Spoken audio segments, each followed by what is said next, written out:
Hello everyone, and welcome back to the final fan-made elite specialization for Guild Wars 2 End of Dragons. We are ending with, of course, the Revenant, the first and final class to be introduced after the original 8. So I thought it was very fitting that we would end with the Revenant, and I must say, I've put a lot into the Revenant. So, welcome to this episode of my fan specialization series. In this video, I'll be going over a heavy armor elite spec idea.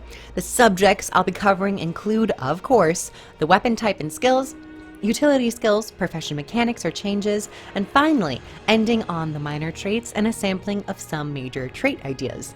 Be sure to check out the other elite spec ideas now that I've finished this, and no longer be on the lookout for more. Or maybe I will in the future if something crosses my mind. But let's begin and end with the Ritualist.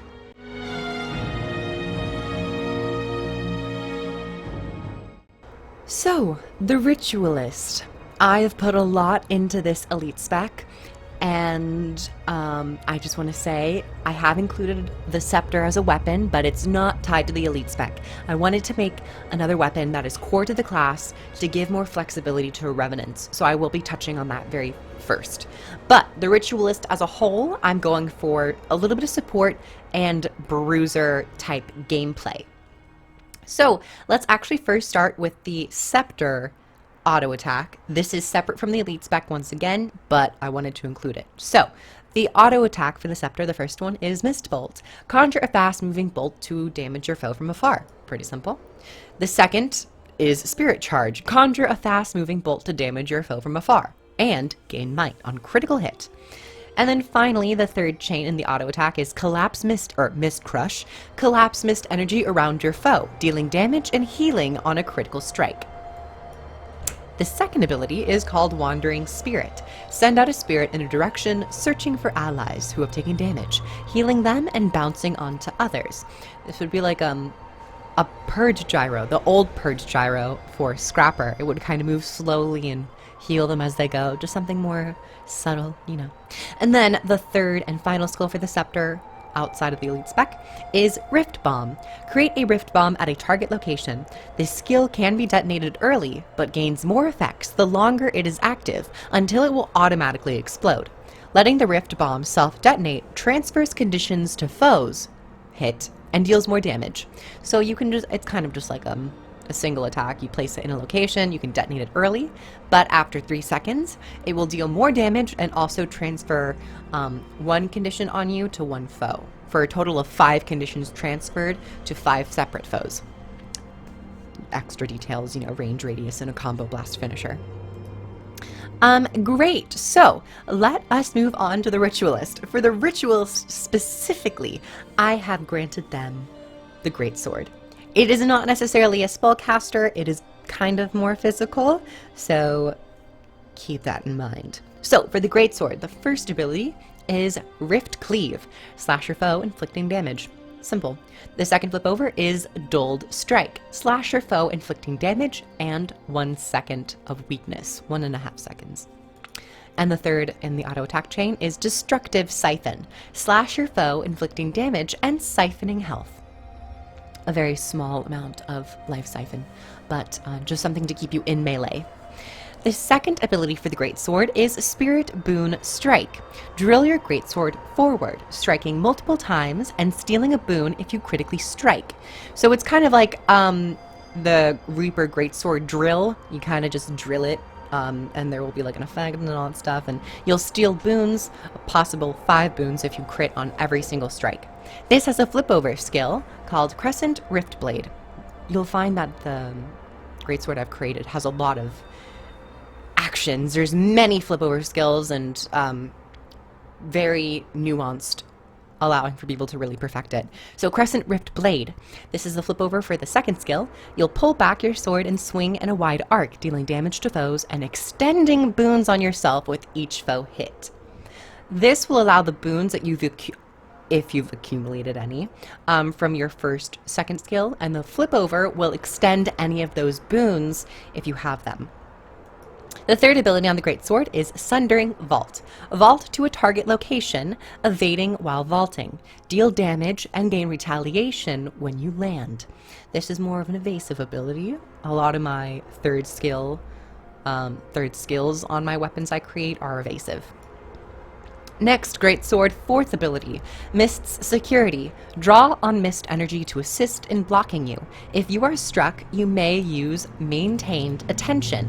So you'll block for a duration, blocking not all damage, but 70%. If you do get hit, you can choose to sacrifice the extra defense for a taunt, which is Maintained Attention. You will release the mists protecting you to entrance your enemy. You will taunt them and you'll gain health. Ultimately, this fourth ability is based on self-defense. And the fifth ability, Rain of Shadows. Plant your Greatsword in the ground, creating an expanding ring of immense mist energy. Enemies hit will be weakened and dealt heavy damage. This is just like a kind of like a Greatsword symbol on Guardian. You'll just kind of stab the ground, and an expanding ring of dark mist energy will start striking and weakening foes. So that was the Greatsword and its abilities that I've created. Now I'm gonna click all the way back to my new profession mechanics. We did the Scepter for the base class, we did the Greatsword for the elite spec, and now we're going on to the Ritualist's profession mechanic. So, first and foremost, you still have your legend swap. You don't have the base. Actually, you do have the base F2. With the Ritualist, I wanted you to keep that F2, I believe. The one on the base Revenant, which allows you to gain some energy. So, you're keeping the F1 and the F2 from the base class, but you're adding an F3 and an F4. These are known as embody skills. This is where the ritualism kind of starts to play in. So for the F3, it's Embody Brutal Weapon. These are kind of like stances that you will flip over continuously. You can empower yourself, gaining a damage increase and precision, but you lose vitality. So this is much more aggressive while weakening yourself slightly. Or you can choose to flip over and embody the Spirit Guard. You will empower yourself, gaining a damage reduction and vitality. However, you lose precision. So instead of dealing more damage, this Spirit Guard will prevent you from receiving some damage and will increase your vitality by 200.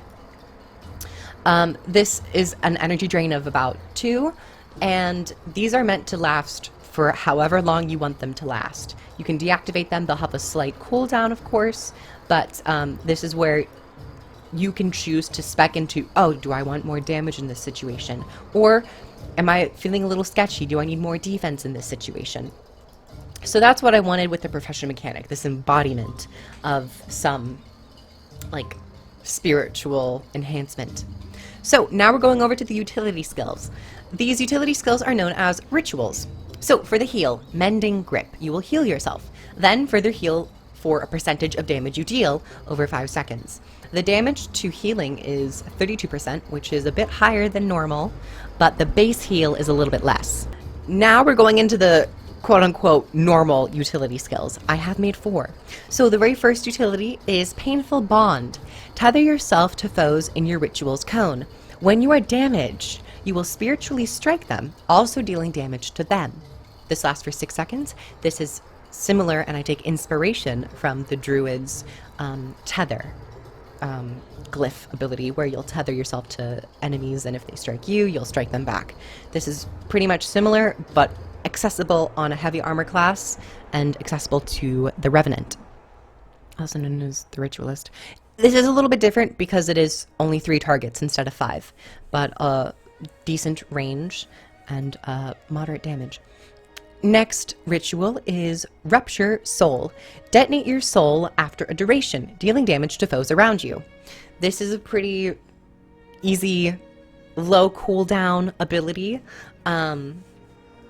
low energy cost ability in my mind, and after 4 seconds you'll just explode. So this is something where you can preemptively use it to kind of get a burst if you want to weave it into your rotation at all. This does have a blast finisher and a radius of 240. The third ritual is Spirit to Flesh. Quickly steal the souls of others around you, both dead and alive. Foes struck will transfer boons to you, while allies will transfer conditions to you. So this has a dual function. If you strike, if you're able to strike all the foes, you can rip the boons from them to give them to yourself. You will also simultaneously transfer conditions from your allies to yourself and become like the bearer of their conditions. This is also accessible to any downstate bodies. That's why it's both dead and alive. This will go out of its way to target those as well if they have conditions on them or boons on them. This is your stun break. So, yeah, it's a nice way to quickly, you know, break a stun, but maybe inflict yourself with conditions, possibly. The fourth utility is the marketed upkeep, the standard upkeep skill. So the fourth utility is Spirit Rift. This is the upkeep, and you will pull a rift from the mists. Enemies who enter the area summon a spirit to attack them, while allies who enter the area will summon a spirit which latches onto them, allowing their strikes to steal life. Reactivate this skill to close the rift, and the spirits can be killed.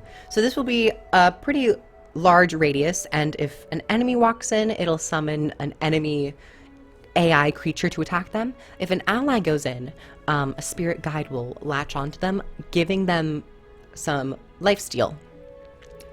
Extra support. So this plays both functions of focusing on damage and maybe also allowing your allies to gain a little bit more support. So yes, this is a Spirit Rift skill. So now we're going on to the elite utility, which is Spirit's Strength. Invoke a rampaging spirit, enhancing your strikes and rapidly regenerating energy. Your critical strikes apply weakness and vulnerability. Entering this ritual gives you a boost of barrier to your health, but when this ritual ends, you will receive a burst of damage. So what this means is that for 8 seconds, you're going to get a little bit of barrier at the start, and then during its duration, you will have energy rapidly gained back to you, 12%. If you critically strike an enemy, they'll have weakness and vulnerability inflicted upon them. This is a skill that is focusing on self-enhancement and augmentation to boost your own strikes. When it ends, though, you will be dealt some damage. Just a packet of 1,000 on yourself, so be careful if you're using this at low health. Okay, now that we did the utilities, we had all the rituals from the healing, to the soul bombs, to the spirit rifts, to the elite. Now we're going to go into the traits. So, we have some minors to talk about with the Ritualist, and some callbacks to some Ritualist skills. The very first callback is with the very first minor. The first minor for my elite spec is Blind was Ming-sun. Blinds on you have reduced duration, and when you use a healing skill, your next attack will blind. So the blind duration will be reduced by 25%, and after you heal, you will have the ability to blind your target for 2 seconds. Just a slightly moderately short blind. And the second minor, I did go out of my way to make the second minor, is Attuned was Sonkai. When passing the energy threshold, either dropping below or charging above, you will gain power for a duration. This is on an 8-second cooldown. I was inspired by the old invocation trait where it was like if you fall below the health threshold, you gain more damage, or if you go above, you have increased healing power or whatever. I wanted to take this and make it a minor and reintroduce that because I like the idea of balancing energy. And with my spec and some of its abilities, you can easily charge up your energy or spend it all really quickly. So if you fall below 50% or charge above it, you'll be able to gain 200 power increase for 3 seconds. And this doesn't mean that if you're consistently below 50%, you're always going to be gaining use out of this. This only works when you pass that middle tick marker. So I was just like reintroducing that trait. So there you go, there was a minor. Now we're going to be talking about the Adepts. Yay! So first we have the Adept, Ritualist's Patience. Gain protection when a ritual completes. This is your utility skills.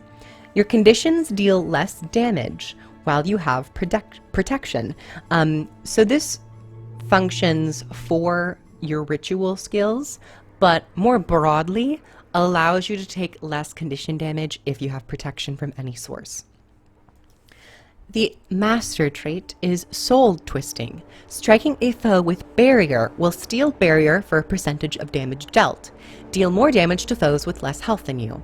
So, if you strike an enemy with Barrier, 25% of that damage that you've done to that Barrier will be granted to you in the form of Barrier. It's like Life Steal, but it's Barrier Steal. And then additionally, you'll do 10% increased damage to foes if they have less health percentage than you. So that was Soul Twisting.